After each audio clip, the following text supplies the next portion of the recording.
북한이 윤석열 대통령 취임 이틀 만인 어제 단거리 탄도미사일 3발을 연속으로 발사했습니다. 새 정부 들어 첫 도발이자 올 들어 16번째 무력 시위입니다. 김성한 국가안보실장과 제이크 설리번 백악관 국가안보 보좌관은 첫 통화를 하고 북한의 미사일 도발을 규탄했습니다. 윤석열 대통령은 어젯밤 화상으로 진행된 코로나19 정상회의에 참석해 취임 후 처음으로 외교 무대에 섰습니다. 윤 대통령은 백신이 시급한 국가들을 위해 3억 달러의 재원을 추가로 기여하겠다고 밝혔습니다. 잉글랜드 프리미어리그 토트넘의 손흥민 선수가 아스날을 상대로 시즌 21호 골을 터뜨렸습니다. 손흥민은 득점 1위 살라와의 격차를 단 한 골로 좁혔고 4위 아스날을 3대 0으로 완파한 토트넘은 아스날을 승점 1점 차로 뒤쫓았습니다. 금요일인 오늘은 전국이 대체로 흐리고 강원과 충청 등 일부 지역에 비가 조금 오겠습니다. 비의 양은 5mm 안팎으로 많지 않겠습니다. 주말인 내일과 일요일인 모레는 대체로 맑겠지만 아침 기온은 오늘보다 5도가량 낮겠습니다.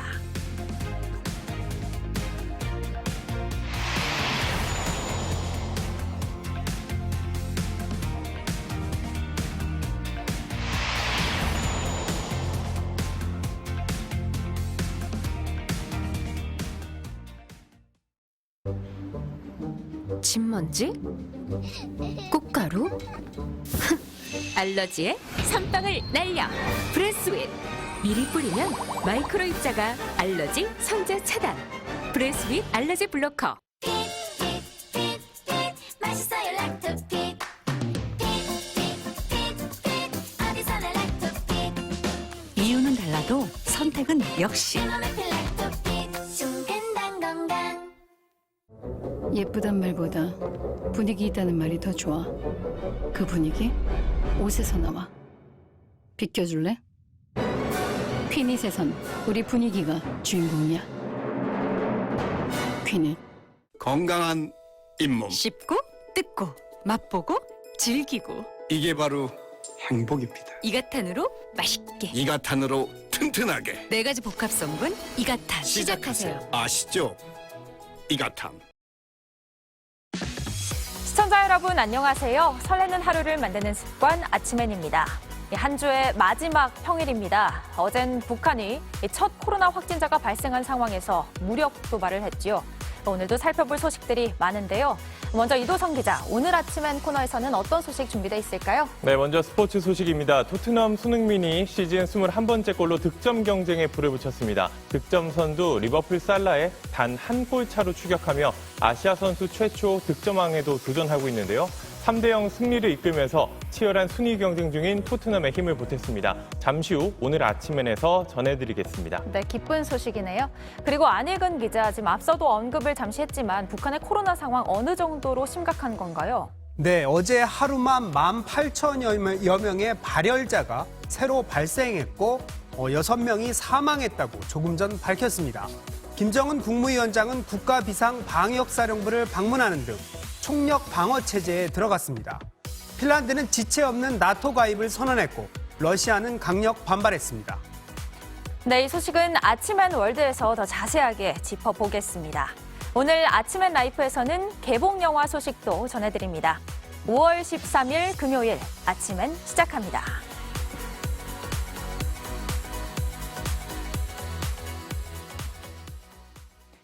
북한이 어제 단거리 탄도미사일 3발을 쐈습니다. 윤석열 대통령이 취임한 지 이틀 만입니다. 국가안보실은 중대한 도발로 규정하고 강력 규탄했고 한미안보사령탑은 어젯밤 첫 전화통화로 북한의 위협에 대해 긴밀히 공조하기로 했습니다. 첫 소식 유미애 기자가 보도합니다.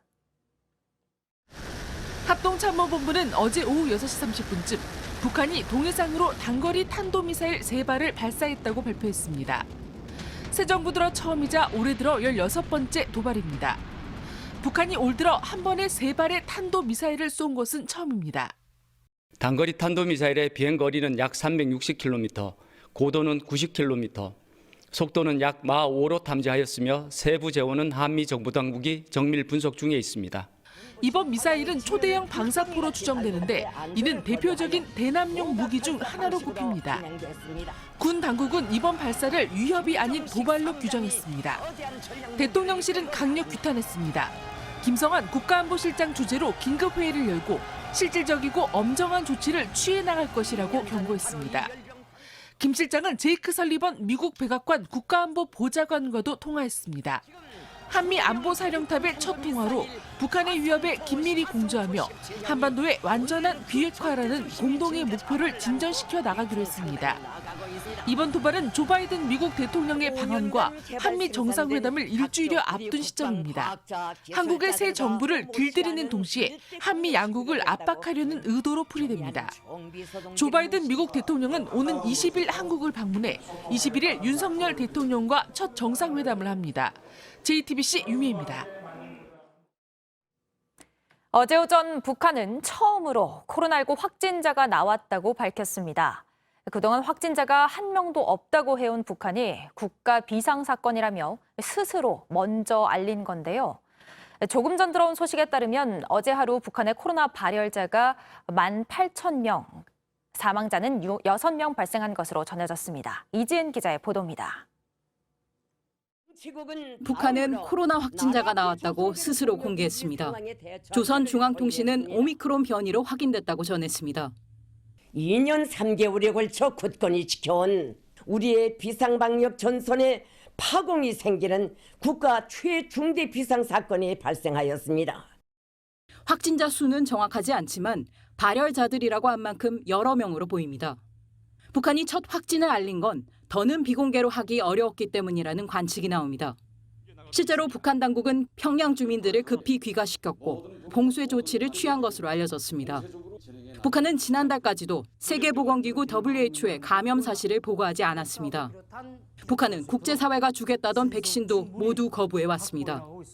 국제 백신 공급 협의체인 코백스는 최근 JTBC와의 인터뷰에서 현재 북한에 어떤 물량도 제공하기로 약속된 게 없다고 확인했습니다. 코백스는 북한이 백신 접종을 시작하기로 결정하는 경우에만 다시 배정을 검토할 것이라고 밝혔습니다. JTBC 이지은입니다. 윤석열 대통령이 어젯밤 화상으로 진행된 코로나19 정상회의에 참석해 취임 후 첫 외교 무대에 섰습니다. 윤 대통령은 백신이 필요한 국가에 빠른 접종을 지원하겠다며 3억 달러를 추가 기여하겠다고 밝혔습니다. 강희연 기자입니다. 우리 시간으로 어젯밤 10시 제2차 글로벌 코로나19 정상회의가 열렸습니다. 미국 주도로 열린 이번 회의는 독일, 인도네시아 등 5개 나라가 공동으로 주최하고 한국과 일본, 캐나다 등 15개국 안팎의 정상들이 참석했습니다. 여기에 윤석열 대통령도 화상 메시지를 보냈습니다. 앞으로도 우리는 코로나 종식을 위한 국제사회의 노력에 더욱 힘을 보태고 그 책임과 역할을 다해 나갈 것입니다. 그러면서 치료제와 백신 개발을 위해 구성된 국제 이니셔티브 액트A의 추가 지원을 약속했습니다. 우선 액트A에 3억 불의 재원을 추가로 기여할 것입니다. 시급히 백신이 필요한 국가들에게 충분한 공급과 안전하고 빠른 접종을 지원하겠습니다. 앞서 우리나라는 지난 2020년 액트A가 출범한 이후 그동안 약 2억 1천만 달러, 우리 돈으로 약 2,700억 원을 지원해왔습니다. 윤 대통령은 금융중개기금 FIF의 창설을 지지한다고도 했습니다. 국제사회가 충분한 재원을 신속하게 동원하여 신종 감염병을 비롯한 새로운 보건 위기에 효과적으로 대비할 수 있을 것입니다. 이날 회의에는 조 바이든 미국 대통령이 첫 연설자로 나섰습니다. 오는 21일 한미 정상회담을 앞두고 두 나라 정상이 화상회의를 통해 처음 만난 셈입니다. 바이든 대통령은 연설에서 미국 내 코로나 사망자가 100만 명을 넘긴 사실을 언급하며 대유행은 끝나지 않았다, 아직 할 일이 많다고 밝혔습니다. 이날 회의에선 코로나 공동 대응을 위한 백신 접종과 치료 및 검사 확대 방안 등이 논의됐습니다. JTBC 강연입니다. 국회 외교통일위원회가 어젯밤 여야 합의로 권영세 통일부 장관 후보자의 인사청문 경과보고서를 채택했습니다. 윤석열 대통령은 어제 박진 외교부 장관 후보자를 비롯해 4명의 후보자를 추가로 임명하면서 현재까지 11명의 장관을 임명했습니다. 권 후보자까지 임명이 이뤄지면 모두 12명의 장관직이 채워지게 됩니다. 하지만 국회 인준이 필요한 한덕수 국무총리 후보자를 비롯해 한동훈 법무부 장관 후보자, 정호영 보건복지부 장관 후보자 등 후보자 6명의 청문 보고서 채택은 난항을 겪고 있습니다. 앞서 김인철 후보자가 사퇴하면서 교육부 장관 자리도 공석으로 남아 있습니다. 다음은 밤사이 미국 증시 상황 자세하게 알아보겠습니다. 미래에셋증권 연결합니다. 서상영 본부장님, 안녕하세요. 네, 안녕하십니까. 네, 먼저 미국의 주식시장 어떤 흐름 보였는지부터 설명 좀 부탁드립니다. 일단 미국 증시는 전일에 이어서 암호화폐 시장의 변동성 확대로 하락 출발한 가운데 반발 매수가 유입되면서 상승하기도 했었습니다.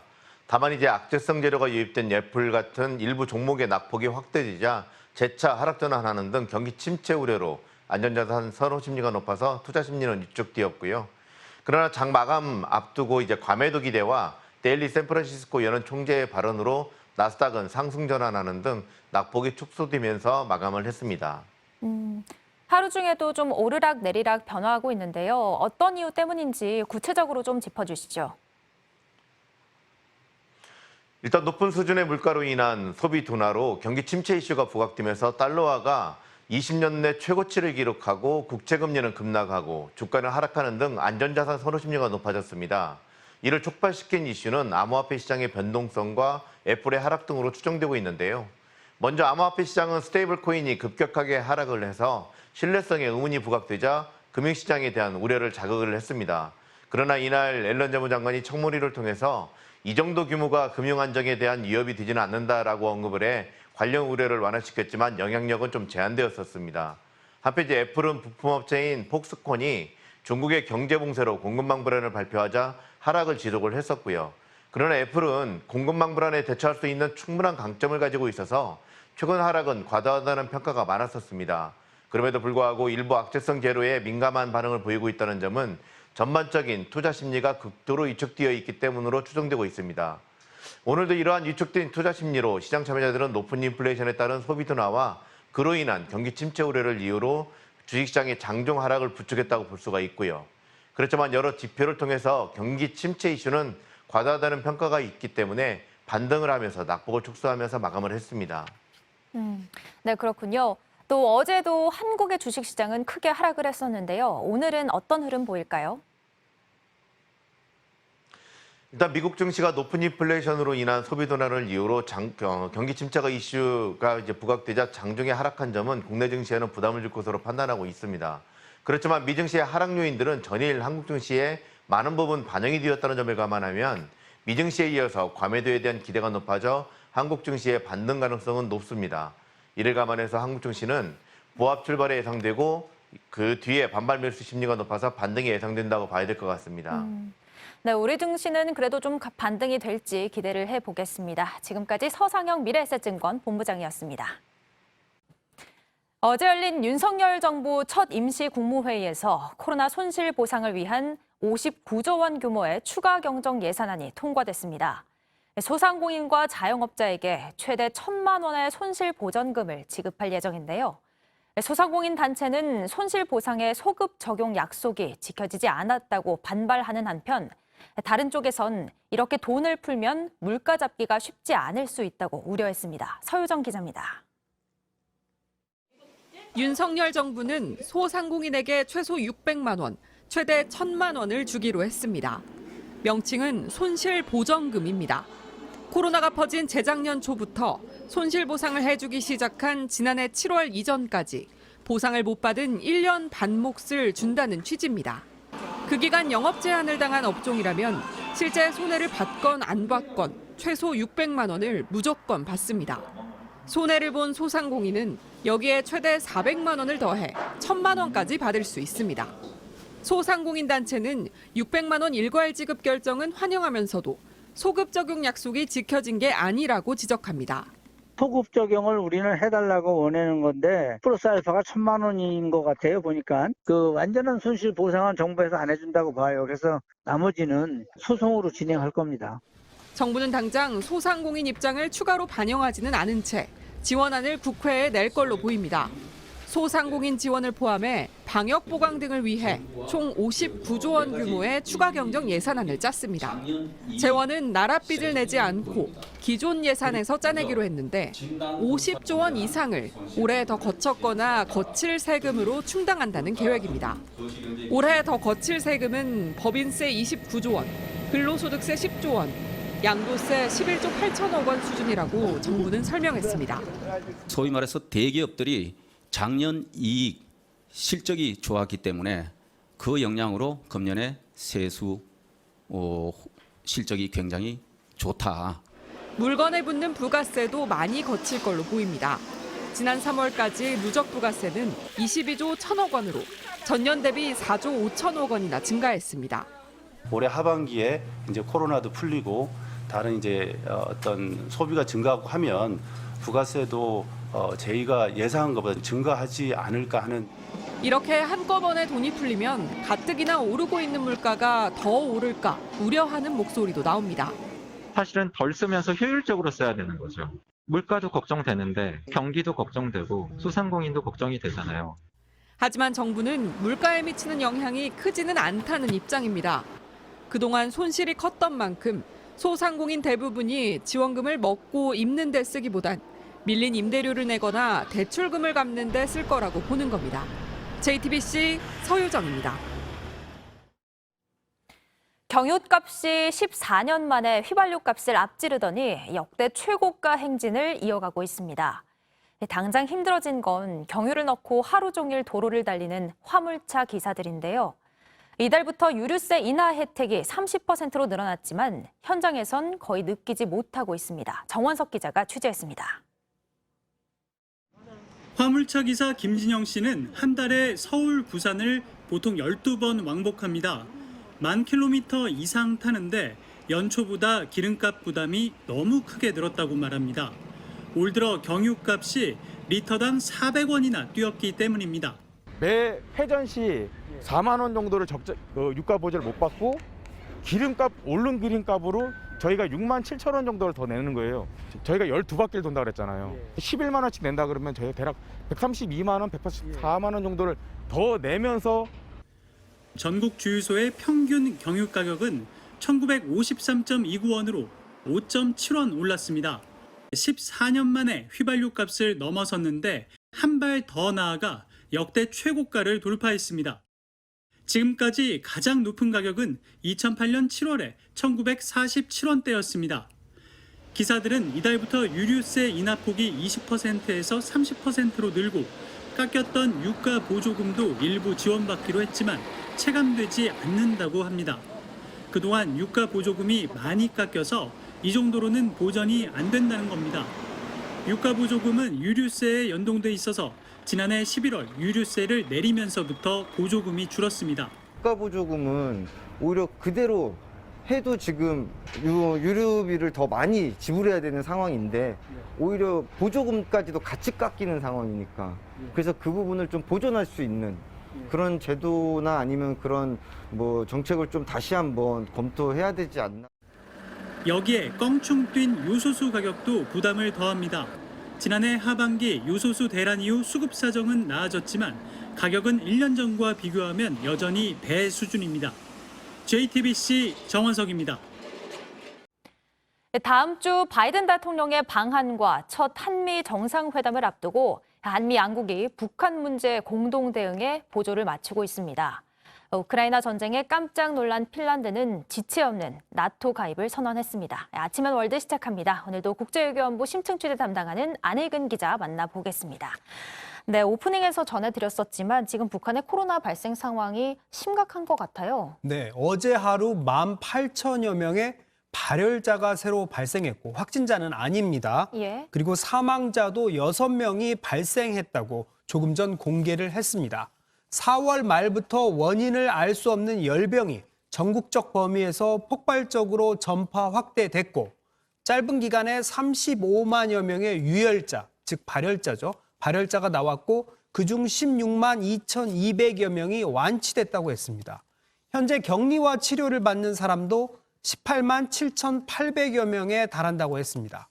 북한은 즉각 모든 도시, 군을 봉쇄하기로 했는데요. 사실상 중국식 봉쇄 정책을 펴고 있는 걸로 보입니다. 김정은 국무위원장도 국가 비상방역사령부를 방문하는 등 최대 비상방역 체계에 들어갔습니다. 그런데 이 와중에 북한은 또 미사일을 쐈잖아요. 네, 북한이 어제 코로나 발병 사실을 처음으로 확인하면서 사실 어제 오전까지만 해도 미사일 발사와 핵실험 등 도발 시나리오를 조금 늦추는 게 아니냐 이런 기대도 있었는데요. 코로나 상황이 어떻게 변할지 모르지만 북한은 어제 저녁 단거리 탄도미사일 3발을 동해상으로 쐈습니다. 일단 군사작전은 예정대로 추진하겠다는 걸로 보입니다. 한미 양국은 도발에 공동 대응을 하면서도 백신 등 인도적 지원 가능성은 계속 열어놓고 있는데요. 더 큰 인도적 위기가 초래될 우려가 있는 만큼 이 부분은 그 제재와 상관없이 인도적 지원을 할 수 있으니까 우리가 최대한 준비를 하도록 하겠습니다. 과거 2006년 북한은 첫 핵실험을 했는데요. 우리가 수혜에 따른 인도적 지원을 하면서 남북 간 대화가 다시 열리는 계기가 됐습니다. 이처럼 인도적 지원은 북한과 대화의 출발점이 된 경우가 많습니다. 북한도 장거리 미사일과 핵실험 등 도발을 다 마칠 경우 다시 대화로 나설 수밖에 없기 때문에 인도적 지원 카드는 북한을 대화의 장으로 이끌어내는 유용한 당근책이 될 수 있고 한미가 여전히 이런 가능성을 열어놓고 있는 겁니다. 이 가능성을 열어놓고 좀 실제로 이런 게 좀 효력이 있었으면 합니다. 그리고 핀란드가 나토 가입을 선언을 했는데 이러면 러시아는 결국 좀 자신이 휘두른 도끼에 발등 찍히는 꼴이 되지 않을까요? 네, 맞습니다. 러시아는 사실상 우크라이나가 그 나토 가입을 추진을 하면서 그리고 나토가 이 동진하는 걸 막기 위해서 이 전쟁을 일으켰는데요. 이 두더지 게임도 아니고 불똥이 다른 곳으로 튀었습니다. 그러게요. 우크라이나 전쟁으로 위협을 느낀 핀란드가 나토 가입을 선언했는데요. 핀란드 대통령의 말 들어보겠습니다. How they see possible Finnish joining, well, if that would be the case that we join, well, my response would be that you caused this. Look at the mirror. 핀란드는 과거 1939년 소련이 핀란드를 침공했을 때 이른바 겨울 전쟁을 겪었는데 현재 우크라이나와 비슷한 상황이었습니다. 결국 영토의 11%를 떼주고 7만 명의 사상자를 내긴 했지만 완전히 흡수되는 상황은 피했습니다. 그 후 중립국 정책을 폈는데 이번에 나토 가입 선언으로 안보 정책에 큰 전환점을 맞게 된 겁니다. 스웨덴 역시 오는 16일 나토에 가입 신청서를 낼 예정입니다. 나토 회원국은 현재 30개국인데요. 우크라이나와 조지아 등을 빼더라도 핀란드와 스웨덴 가입이 승인이 될 경우 32개 나라로 늘어납니다. 러시아 외무부는 강력 반발했는데요. 북유럽 지역 안정과 안보 유지에 심각한 손해를 입힐 것이라며 군사 기술적 조치 등 대응 조치를 취할 수밖에 없을 것이라는 경고 성명을 냈습니다. 핀란드에 대해서도 이제 군사적 대응을 하겠다는 건가요? 당장은 쉽지는 않아 보입니다. 알겠습니다.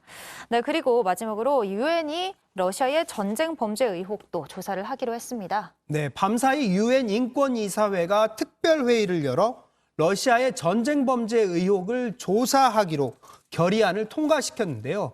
47개 이사국 중 33개 나라가 결의안에 찬성을 했습니다. 중국은 반대표를 던졌고요. 당사국인 러시아는 표결에 불참했습니다.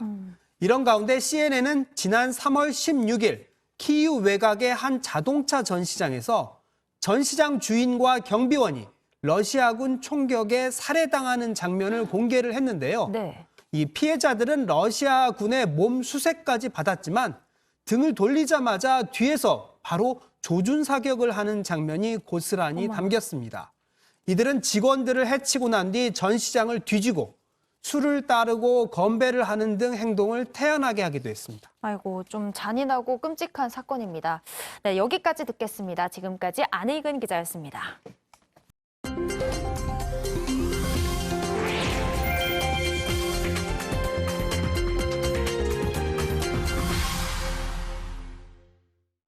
유럽 지역의 국가대학 노래경연대회인 유로비전 송 콘테스트가 이탈리아에서 열렸습니다.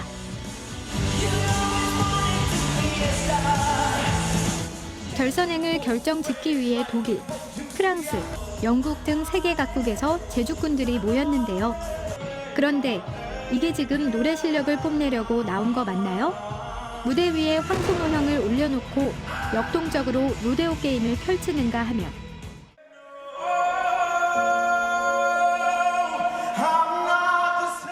눈이 제대로 보이긴 할까 싶은 얼굴 장식을 뒤집어쓰고 목청껏 소리를 쏟아내고 있습니다. TV로도 생중계되는 유로비전은 해마다 유럽에서 시청률 30%를 웃돌 만큼 큰 인기를 끌고 있는 행사인데요. 그래서인지 다들 듣는 재미는 물론이고 기상천외한 퍼포먼스로 보는 재미 또한 놓치지 않았네요. 워터슬라이드에서 갑자기 엄청난 양의 물이 쏟아지며 사람들이 추락합니다. 인도네시아 수라바야에 있는 워터파크에서 사고가 일어난 건데요. 10m 높이의 워터슬라이드가 붕괴되면서 놀이기구를 즐기던 시민 16명이 바닥으로 떨어졌습니다. 시설이 너무 노후돼 문제가 생긴 것 아니냐는 지적이 나왔는데요. 하지만 워터파크 측은 불과 9개월 전 보수 작업을 했다며 수용 인원이 너무 많아 일어난 일이라고 주장하고 있습니다. 사고를 당한 시민들은 모두 병원으로 옮겨져 치료를 받고 있다고 하네요. 세상에 정말 엄청난 월척이네요. 캄보디아의 어부들이 메콩강에서 초대형 민물가오리를 잡았습니다. 코부터 꼬리까지의 길이가 무려 4m에 달하고요. 무게만 해도 180kg이나 된다는데요.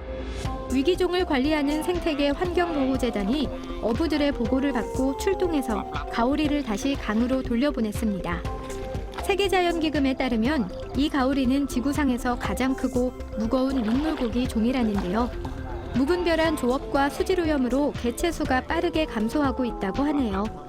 지금까지 AI가 픽한 세상, 제나가 전해드렸습니다.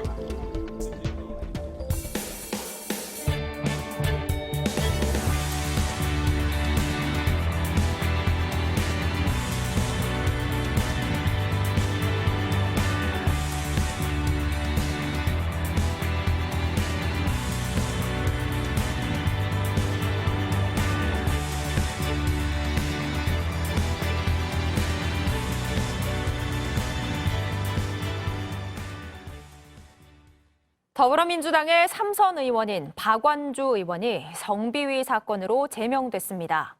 당 지도부는 머리를 숙였습니다. 그런데 민주당 보좌진 협의회는 더 큰 성적 비위 문제도 제보를 받았다고 밝혔습니다. 파장이 클 걸로 보입니다. 안지연 기자입니다. 오늘 비대위에서는 박완주 의원을 제명하기로 결정을 했습니다. 사유는 당내 성비위 사건이 발생했기 때문에 민주당은 비공개로 비대위를 연 뒤 박완주 의원을 제명하기로 전격 결정했습니다. 다만 피해자 보호와 2차 가해를 막기 위해서라며 상세한 비위 내용은 밝히지 않았습니다. 당내 성비위로 제명된 박완주 의원은 3선 중진 의원으로 당 정책위 의장을 맡기도 했습니다. 대표적인 운동권 86그룹으로 2년 전 박원순 성추행 사건에 대해서 자성의 목소리를 내기도 했습니다. 당시 피해자를 피해자라고 부르지 않았던 부끄러운 성인지 감수성이라며 민주당을 비판하면서 지도층의 낮은 성인지 감수성에 대해 단호해야 한다고도 했습니다. 당 지도부도 직접 사과했습니다. 또 사고가 터졌습니다. 제가 많이 부족했습니다. 더불어민주당을 대표해서 국민 여러분께 다시 한번 진심으로 사과드립니다. 박 의원의 당내 성비위 사건은 지난해 벌어진 것으로 알려졌습니다. 최근까지 당내 윤리감찰단에서 조사가 진행됐고 지방선거를 앞둔 시점을 고려해 전격적으로 제명 결정을 내린 걸로 보입니다. 민주당은 국회 차원에서 강력한 징계를 요청하겠다고도 했습니다. 국회 차원에선 윤리투기를 통해 의원을 징계하거나 본회의 표결을 통한 의원직 제명까지도 가능합니다. 이런 가운데 민주당 김원희 의원의 보좌관의 과거 성폭행 사건도 최근 2차 가해 의혹이 불거져 당 차원에서 조사를 진행 중인 것으로 파악됐습니다. 한 비대위원은 지방선거를 앞두고 있는 상황에서 성비위 사건이 벌어진 만큼 전격적으로 제명키로 한 것이라며 선거 민심에 영향을 줄 수 있어 우려된다고 말했습니다. JTBC 안지연입니다.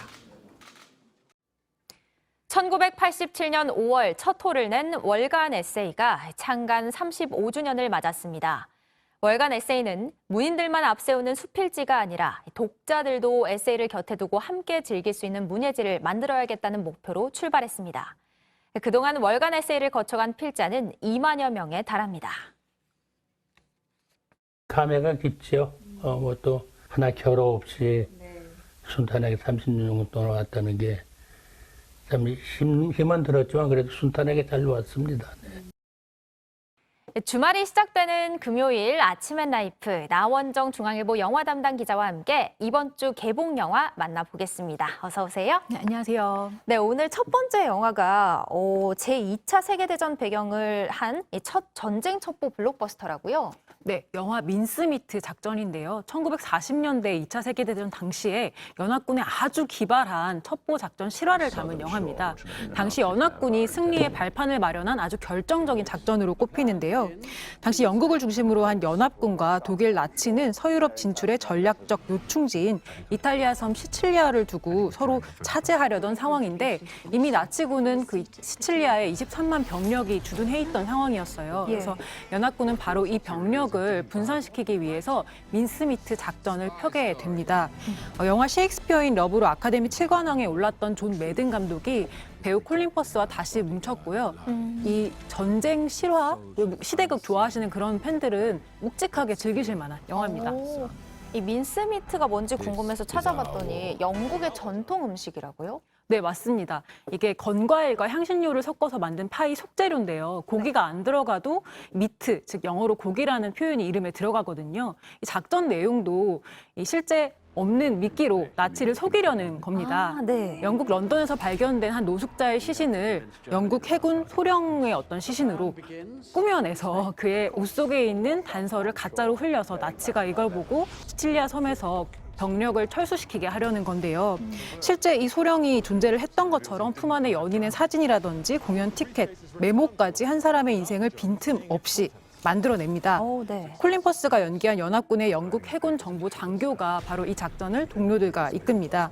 영화도 당시 작전처럼 세세한 부분을 현장감 있게 고증을 했는데요. 실제 영국과 스페인을 오가면서 대규모 로케이션 촬영을 했고요.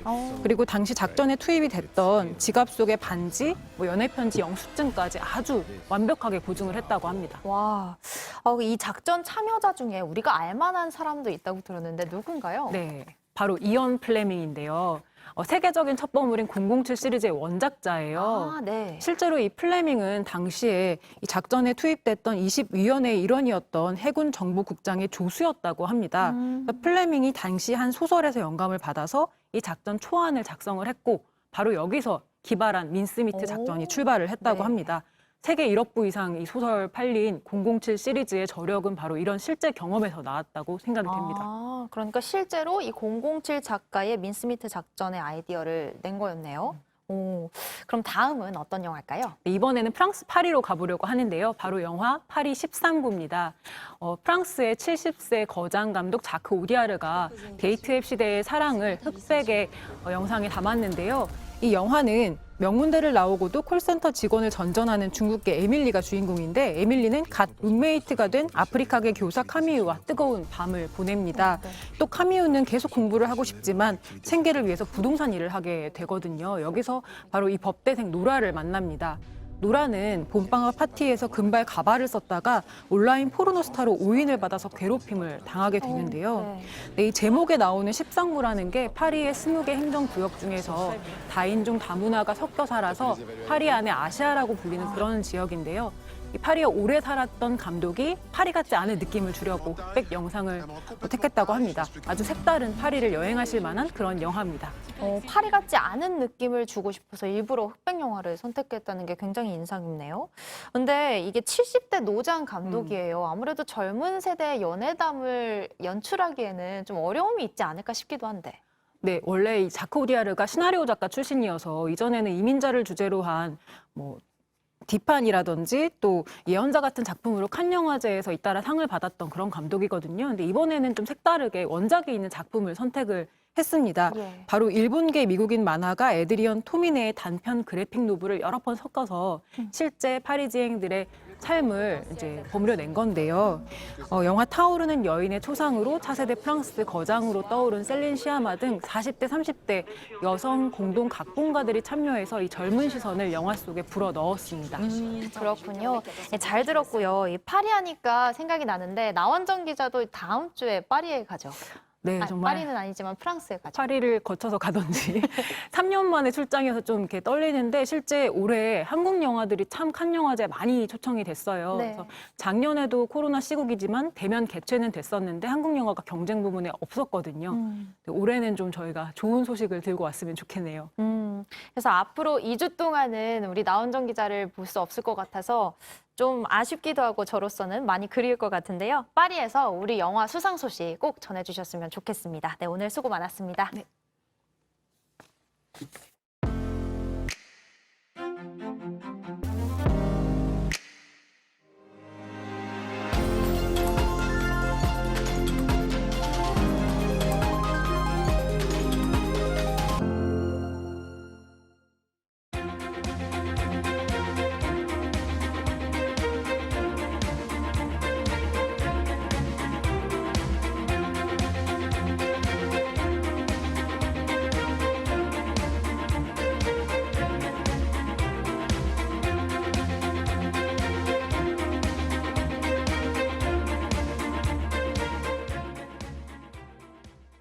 한국부동산원이 이번 주 수도권 아파트 값이 0.02% 떨어졌다고 밝혔습니다.